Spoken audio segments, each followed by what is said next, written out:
Nein, er versucht sie nicht zu duschen. Doch. Los, mitkommen. Alle beide. Alle beide mitkommen. Halo guys, jumpa lagi dengan saya di Nusantara Movie.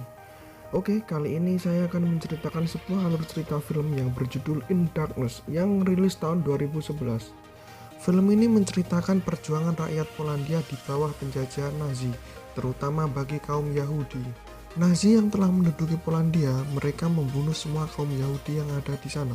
Akan tetapi, ada beberapa kelompok kaum Yahudi yang berhasil melarikan diri dari tentara Nazi, dan akhirnya mereka semua berhasil sembunyi di saluran pembuangan di bawah tanah selama berbulan-bulan. Dan mereka semua tidak sendirian, mereka mendapat bantuan salah satu warga Polandia yang bukan seorang Yahudi dan memiliki kenalan seorang komandan tentara, sehingga dia bisa keluar masuk saluran pembuangan dan membantu mereka semua yang ada di saluran pembuangan. Baik, tanpa berlama-lama lagi, langsung aja ke filmnya.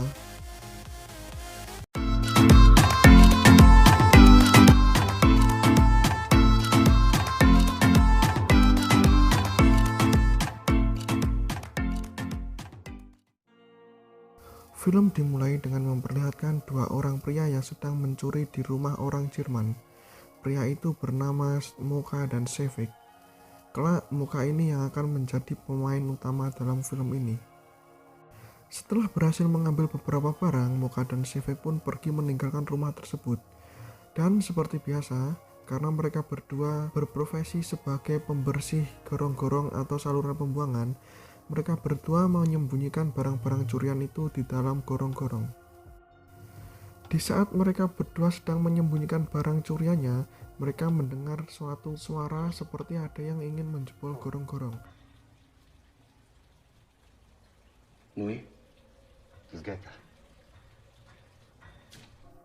Dan suara itu berasal dari kampung Yahudi.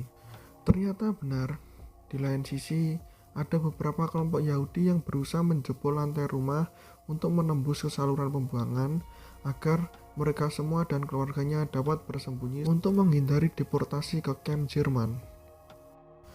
Lalu dengan segera Soka dan Sevek akhirnya mengecek lokasi itu. Ternyata benar, ada sekelompok kaum Yahudi yang sudah berhasil menjebol lantai rumah yang menembus gorong-gorong saluran pembuangan untuk mereka semua melarikan diri. Tanpa pikir panjang, Soka dan Sevek memeras mereka semua. Soka dan Sevek memasang tarif per hari sebagai uang tutup mulut. Tidak ada pilihan lain, kaum Yahudi itu menyetujuinya dan segera membayar uang itu kepada Soka dan Sevek. Scene beralih di sebuah bar. Di sana, Soka bertemu teman lamanya yang bernama Bortny. Ternyata Bortny adalah komandan tentara Ukraina. Pada intinya, tentara Ukraina adalah sekutu dari Nazi, dan tentara Ukraina di sana membantu Nazi untuk memberantas kaum Yahudi. Dan di sana Bortny sangat diuntungkan karena setiap dia membunuh satu orang Yahudi, dia akan mendapatkan upah dari Jerman. Setelah itu, Soka dan Sevek pergi ke saluran pembuangan untuk menagih uang kepada kaum Yahudi. Ternyata di tengah perjalanan, pembantaian massal pun sudah dimulai.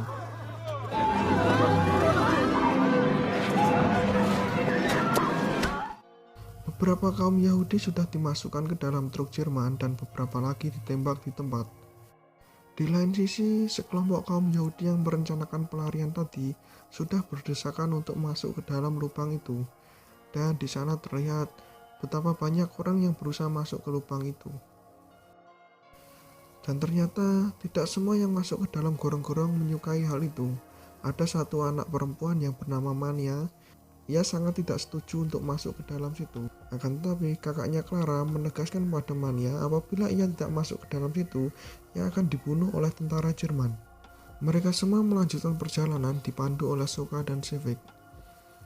Sesampainya di tempat tujuan yang aman, Soka dan Sevek langsung meninggalkan mereka. Sesampainya di atas, Soka melihat banyak sekali mayat kaum Yahudi di jalanan.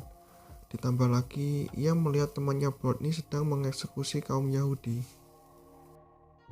Pada malam harinya, di dalam gorong-gorong, Clara terbangun dan mencari adiknya Mania. Clara menanyakan kepada semua orang yang ada di sana, apakah ada yang mengetahui Mania. Dan salah satu orang mengatakan bahwa Mania pergi melangkahi dirinya. Lalu ada seorang pria yang bernama Monet yang menyukai Clara dan berencana untuk membantunya. Tidak lama dari itu, Sokka dan Sofek datang membawa makanan. Mereka semua yang sudah sangat kelaparan di dalam sana langsung berebut makanan, sampai-sampai Sokka dan Sofek pun kewalahan. Setelah itu, Sokka mengabarkan kepada mereka semua bahwa ada salah satu tempat lagi yang lebih aman daripada di sana. Akan tetapi, di sana hanya muat untuk 12 orang. Lalu mereka semua memilih ke-12 orang itu. Pada awalnya mereka semua ribut karena banyak yang tidak setuju siapa yang tinggal dan siapa yang pergi. Namun pada akhirnya mereka menemukan titik tengah.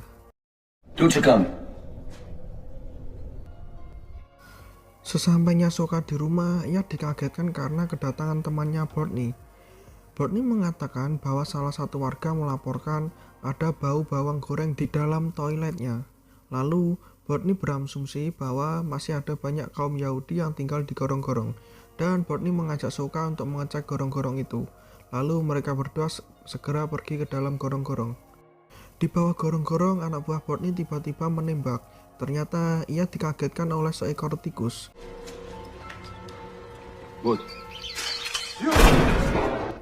Hal itu ada untungnya untuk kaum Yahudi, karena hal itu membuat kaum Yahudi mengetahui bahwa ada yang datang. Sokka sangat ketakutan dan gugup, karena jika ia ketahuan menyembunyikan orang Yahudi di bawah sana, ia pasti akan dibunuh. Pada awalnya Sokka berencana untuk mengecoh Bortni, akan tapi Bortni memegang peta dan ia mengatakan kepada Sokka bahwa jalan yang dituju salah. Beruntunglah para kaum Yahudi. Sesampainya di sana, ada genangan air yang sangat menjijikan yang membuat Bortni dan anak buahnya enggan untuk turun. Dan Sokka pun menawarkan diri untuk mengeceknya sendirian. Sokka tahu bahwa teman-teman Yahudinya bersembunyi di sana, dan ia mengode kepada teman-temannya agar tidak mengeluarkan suara dan berisik. Akhirnya Bortni pun dapat diyakinkan oleh Sokka bahwa di sana kosong. Pada makan malam di rumah Sokka, Wanda istri Sokka menanyakan jam tangan yang digunakan Sefek. Dan dengan lugunya Sefek menjawab bahwa jam tangan itu adalah pemberian salah satu kaum Yahudi yang mereka tolong di dalam gorong-gorong. Sefek tidak tahu bahwa Sokka belum menceritakan hal itu kepada istrinya, dan Wanda pun menegur Sokka. Lalu Sokka berterus terang kepada istrinya bahwa mereka berdua menolong kaum Yahudi dengan imbalan. Sekarang istrinya baru tahu alasan pendapatan Sokka meningkat akhir-akhir ini.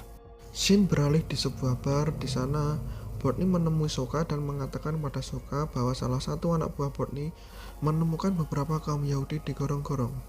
Pada awalnya Sokka bersikap tenang seolah ia tidak mengetahui apapun. Lalu ia dan Sefek segera meminta izin kepada Bortni meninggalkan bar itu untuk segera membersihkan mayat-mayat yang berada di gorong-gorong agar tidak menyumbat gorong-gorong. Di tengah perjalanan menuju gorong-gorong, Sefek memutuskan untuk pergi sendiri dan tidak ingin membantu Sokka lagi untuk mengurusi kaum Yahudi. Lalu dengan terpaksa Sokka meneruskan misi itu sendirian. Sesampainya di tempat persembunyian, Sokka melihat Mundek sedang mengangkat mayat untuk dibuang. Ternyata itu adalah mayat-mayat kelompok yang tidak disembunyikan Sokka ke tempat baru yang lebih aman. Berbulan-bulan di dalam gorong-gorong, mereka semua sedikit terkena serangan mental dan mereka semua mulai kehabisan harta mereka.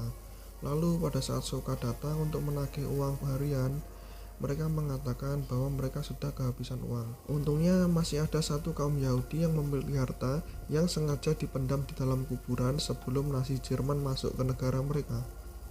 Sokka sangat bahagia dengan hal itu. Lalu ia segera pergi ke rumah untuk memberitahu istrinya bahwa mereka berdua tidak perlu lagi bekerja untuk mendapatkan uang.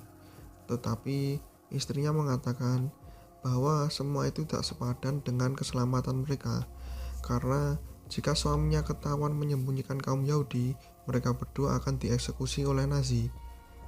Lalu Sokka mengembalikan perhiasan itu kepada kaum Yahudi dan mengatakan bahwa ini adalah hari terakhir Sokka dapat membantu mereka. Sekitar seminggu lebih lamanya mereka semua bertahan tanpa bantuan Sokka. Akhirnya dengan terpaksa, salah satu kaum Yahudi yang bernama Moldek yang memutuskan untuk pergi keluar untuk mencari makanan agar mereka semua dapat bertahan di sana lebih lama. Akan tetapi, Moltek malah ketahuan tentara Nazi Jerman dan ditodong senjata. Beruntungnya, Soka mengetahui hal itu dan segera menolong mereka. Pada awalnya, mereka berusaha untuk bernegosiasi, akan tetapi karena masalah bahasa yang tidak saling mengerti, dengan terpaksa mereka berdua membunuh tentara Nazi itu. Setelah itu, Soka memutuskan untuk kembali ke tempat persembunyian dan Soka tidak tega melihat kondisi mereka semua. Lalu Soka memutuskan untuk kembali membantu mereka dan meminta perhiasan itu kembali untuk dibelikan beberapa kebutuhan. Di saat berbelanja sayur, Soka mendapatkan kabar dari penjual bahwa ada 40 orang Polandia yang dieksekusi karena kematian salah satu tentara Nazi Jerman yang tidak diketahui pembunuhnya. Dan tentu saja, tentara yang dimaksud adalah tentara yang dibunuh oleh Soka dan Maldek tempo hari. Di sana, Maldek sangat menyesal karena perbuatannya, orang lain yang harus menerima akibatnya. Lebih menyesal lagi ketika ia melihat di deretan mayat itu terdapat Shevek di sana.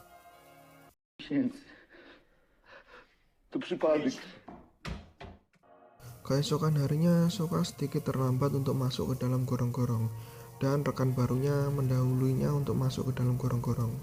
Alangkah sialnya, rekan barunya itu menemukan para kaum Yahudi yang bersembunyi di gorong-gorong dan segera berlari naik ke atas, lalu berteriak sekeras-kerasnya kepada tentara Nazi Jerman bahwa di sana ada kaum Yahudi.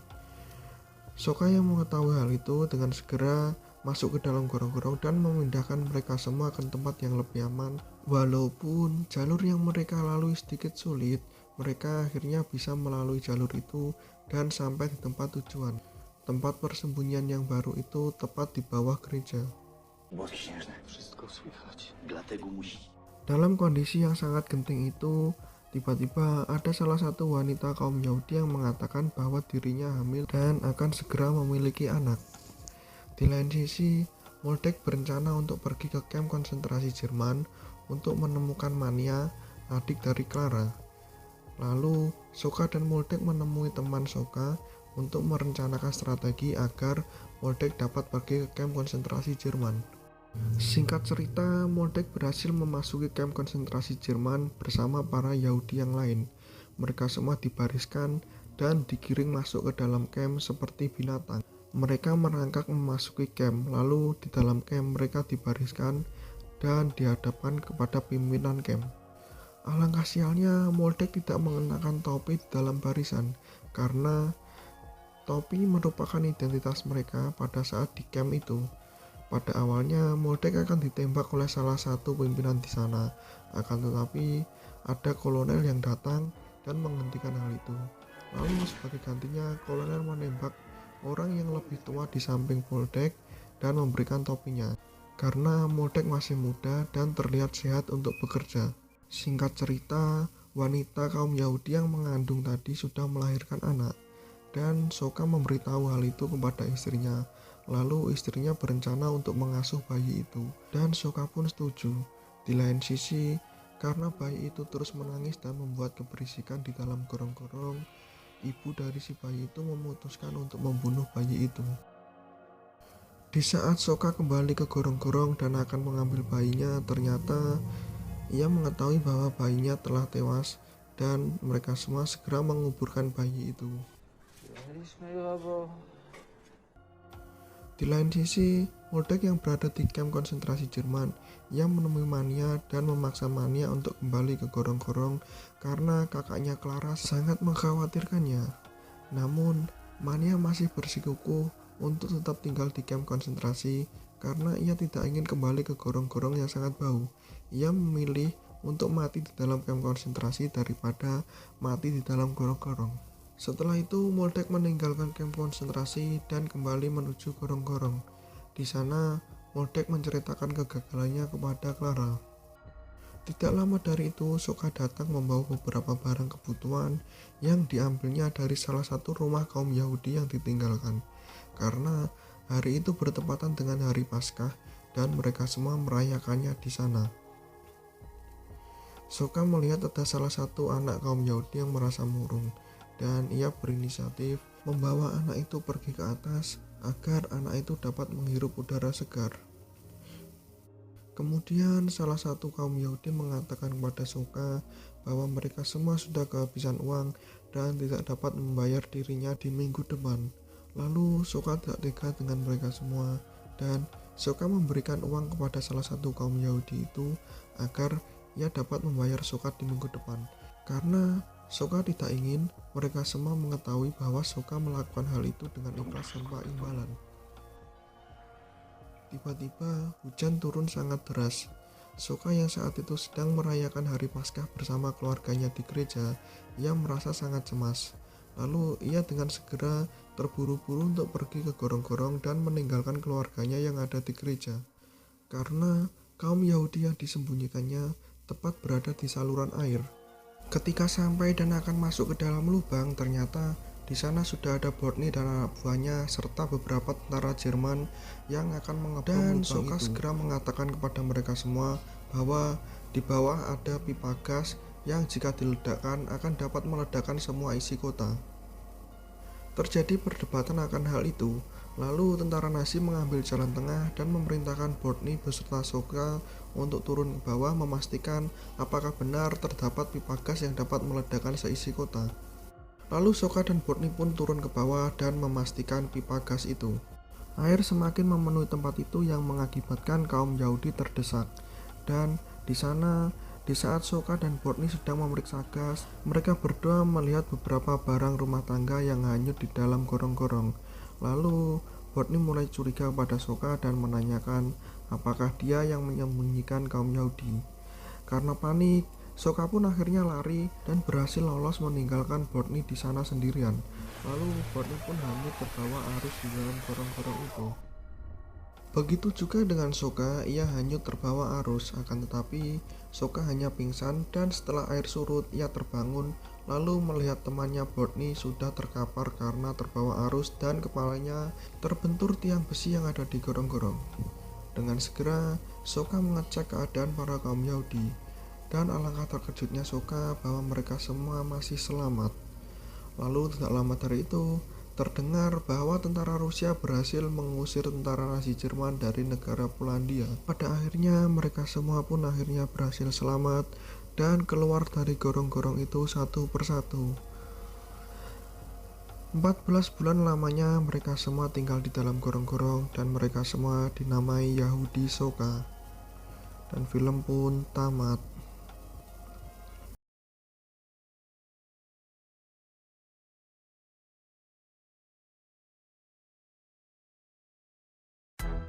Oke guys, sekian dari review film kali ini. Semoga kalian semua dapat terhibur dan terima kasih sudah menonton. Dan jangan lupa untuk membantu channel ini dapat berkembang. Jangan lupa klik tombol subscribe dan like. Oke, terima kasih, sampai jumpa.